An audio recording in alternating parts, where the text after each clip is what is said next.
खर्राटों से परेशान, गला कमजोर है? दवाई नहीं, ये योग करो। सबसे पहले वज्रासन में बैठो। अब जीभ पूरी बाहर निकालो, आंखें ऊपर की ओर करो और फिर सिंह की तरह जोर से दहाड़ो। ये है सिंहासना।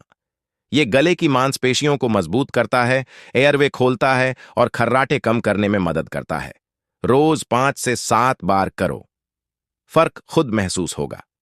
सेव करो और उन दोस्तों को ये रील शेयर करो जो बहुत खर्राटे लेते हैं।